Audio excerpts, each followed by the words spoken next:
24 years later.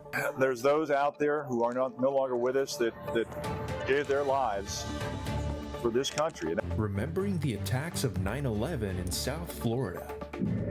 A Supreme Court ruling tying ICE officials. I trust the professionals of the Border Patrol and ICE, all very well trained. The power to question people about their immigration status. Our DC Bureau is live. And new vaccine policies coming soon to Florida. Is this really happening? And its effect nationwide. These stories and more coming up on Newsbreak. Hello, South Florida. I'm Anthony Cruz. I'm Valentina Gaspari. Thank you so much for joining us. Today is Friday, September 12th, 2025. Live from the Lee Caplin School of Journalism and Media in North Miami, this is Caplin News.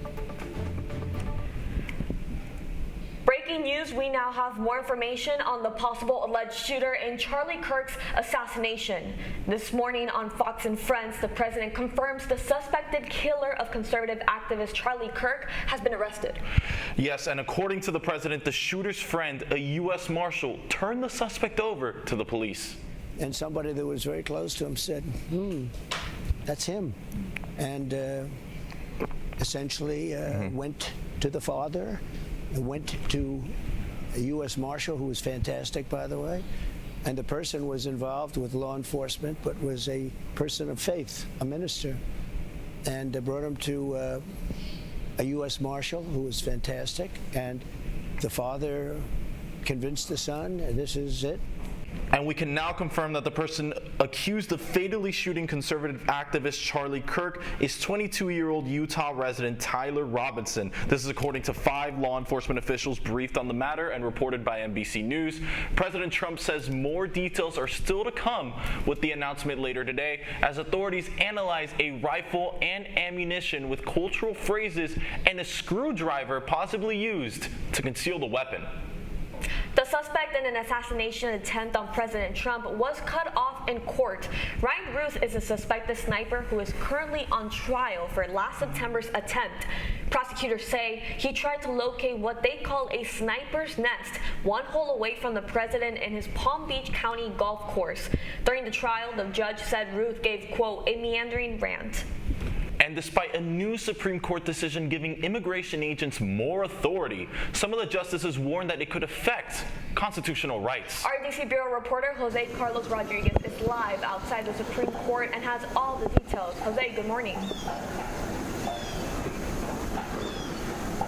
Good morning, Anthony and Valentina.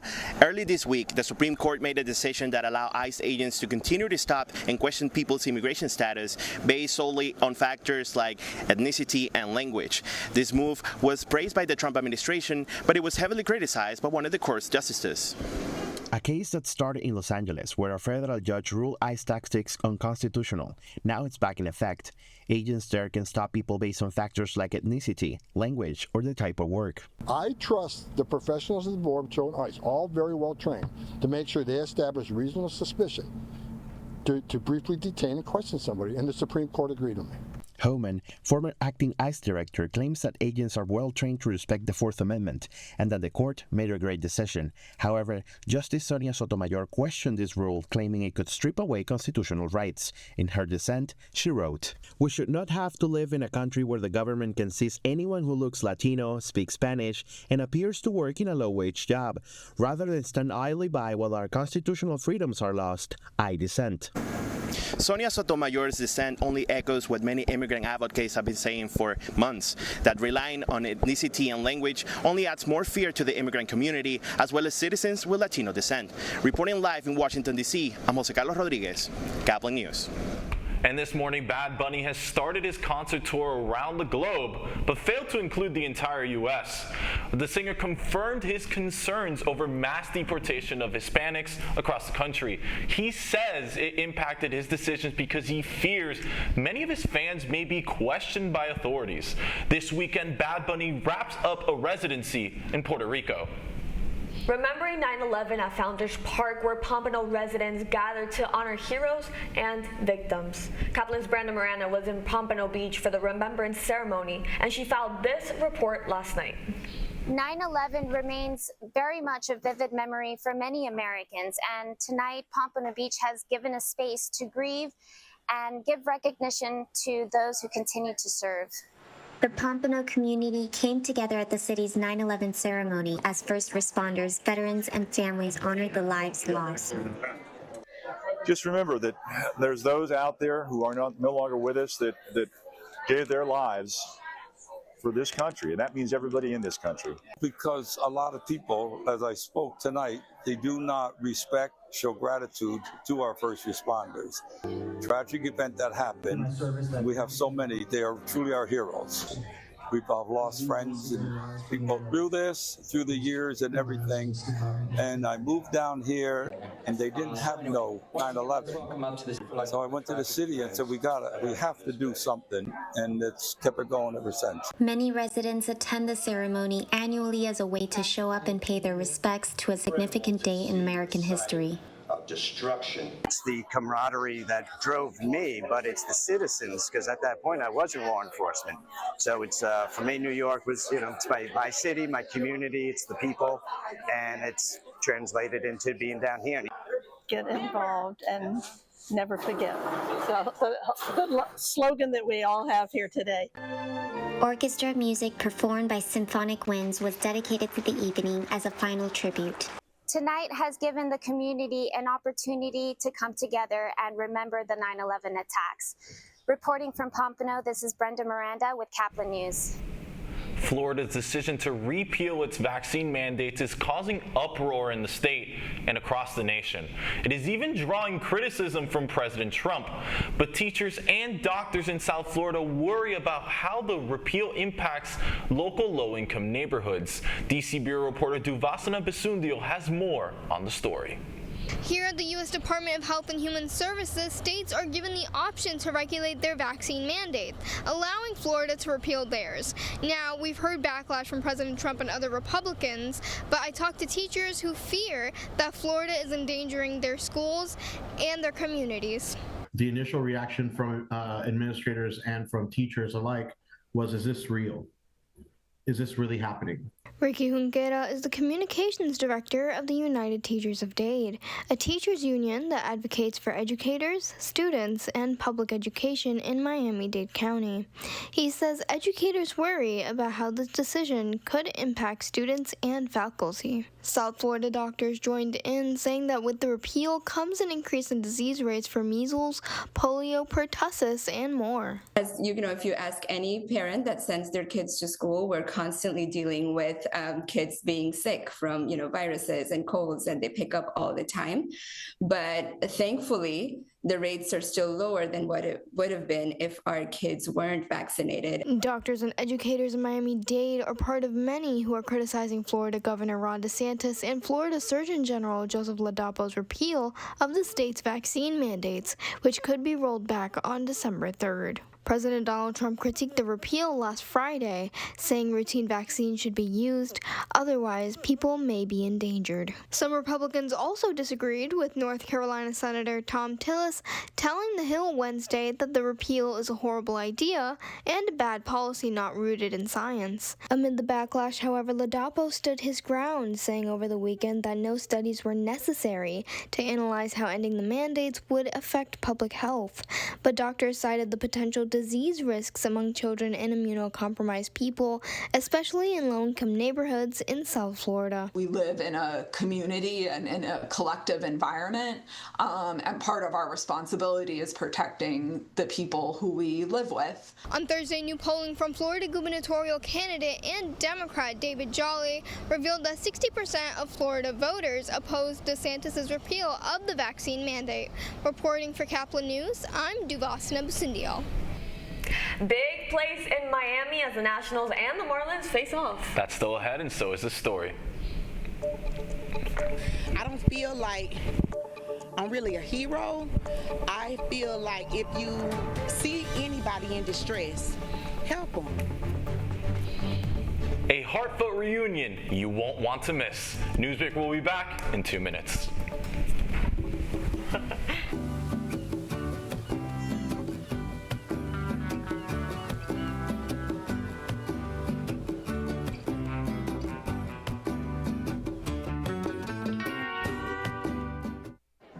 The black truck? Hey, Christina from accounting. Yeah, hi. Hey, I used to date a girl named Christina. Oh, really? Yeah, and then she dumped me for my best friend. You want to see some photos of them that I took? I don't. I thought we talked about this, buddy. Buzzed and overshared again? Yeah. Yeah. I'm gonna call a car. That's a smart idea. So yeah, I know, that's why I did it. Hey, you're gonna get back to the top of the mountain. Does that mean I'm gonna get back with Christina? No. Oh. No.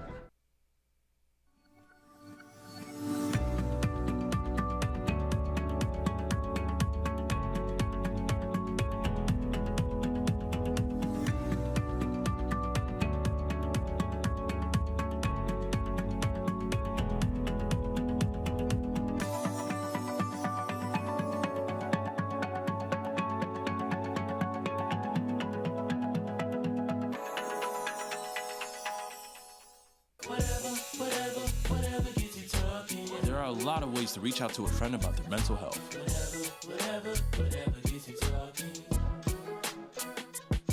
Learn how you can help at seizetheawkward.org. Bill is a family man. He invests his money wisely and provides a good life for his children. Just one problem. He often opens emails from senders he doesn't know, and his computer is not password protected. One day, Bill checked his bank account and 94% of malware attacks originate from emails. Don't be like Bill. Take your cybersecurity seriously.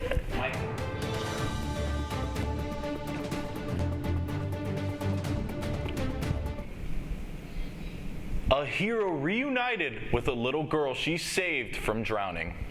There's an update on a story we brought you earlier this week of a good Samaritan rescuing a young girl from drowning. Just a couple days after that rescue, that girl was reunited with her hero in the park where it all happened. WBBH's Mohammed Kawi has more. 11-year-old Mia Garcia is all smiles swinging at Lakes Park in South Fort Myers. Then when I'm ready, I can jump on. Just days ago, her experience at the park was anything but fun. She fell into the water here and couldn't get out. Bridget Addison heard the scream for help that day and jumped in to save her. Thank God we are here, especially her. Even though Bridget can't swim, she was able to help Mia out of the water. The two haven't seen each other since that rescue. What are you going to do when you see Miss Bridget? Definitely run up and hug her. And she did. Minutes after I asked that question, she got to meet Bridget again. Miss Bridget! A hug full of love and a second chance. I'm so happy to know you okay. She brought Mia balloons, a stuffed animal, and a handwritten card with a message straight from the heart. I wanted you to know how very special you are. Continue being the beautiful person God has created you to be. Love always, Bridget Addison. In the right place at the right time. People keep saying you're a hero. You're a hero. You're a hero. I don't feel like I'm really a hero. I feel like if you see anybody in distress, help them. As for Mia, she saved me from gators. And she said she doesn't consider herself a hero. How does that make you feel? It makes me feel okay because she is a hero. She just probably doesn't seize that. From now on, Mia and Bridget aren't strangers. They're family. Reporting in South Fort Myers, I'm Mohammed Abdul-Kawi, Gulf Coast News. Well, here's something you don't hear often. An exciting series for Marlins fans as the team brought out the bats against the Nationals in a big win.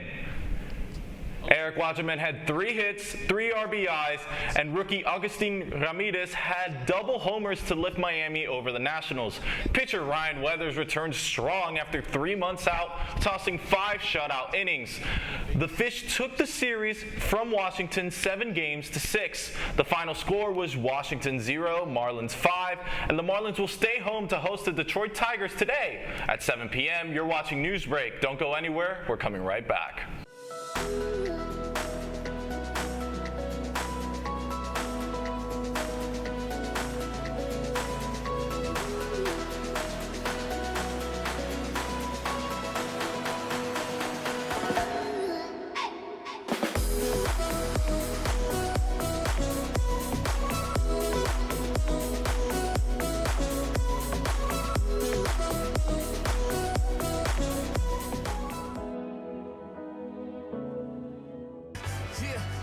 time to grind, our time to shine. Ha, ha, ha.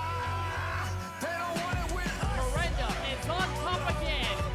Give it to Gary Sexton. Lawson Peel takes his first playoff win.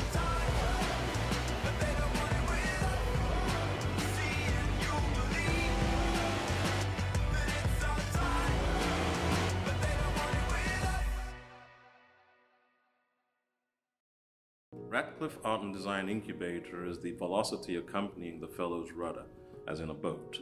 Unless there is movement or action, the planned direction is of little consequence. We encourage the creative ideas into action, and from the experience of doing, we critically assess the feedback, adjust, and set out to rediscover the potentialities of an entrepreneurial mindset.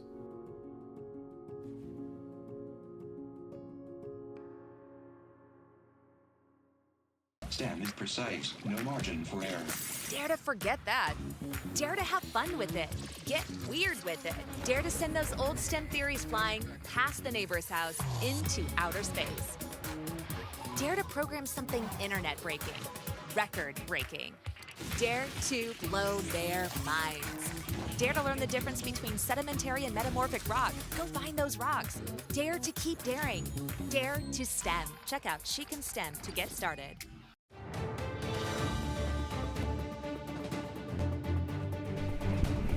And right now you are seeing live images of the news conference where just minutes ago it has been confirmed that a 22-year-old Utah resident, Tyler Robinson, has been the one who fatally shot conservative activist Charlie Kirk.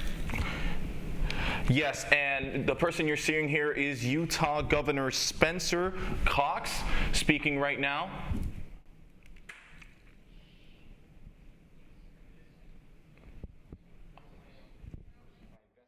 Washington County on September 12th, the early morning hours, Robinson was observed in consistent clothing with those surveillance images. Investigators interviewed a family member of Robinson who stated that Robinson had become more political in recent years. The family member referenced a recent incident in which Robinson came to dinner prior to September 10th, and in that conversation with another family member, Robinson mentioned Charlie Kirk was coming to UVU. They talked about why they didn't like him and the viewpoints that he had. The family member also stated Kirk was full of hate and spreading hate. The family member also confirmed Robinson had a gray Dodge Challenger. Investigators identified an individual as the roommate of Robinson.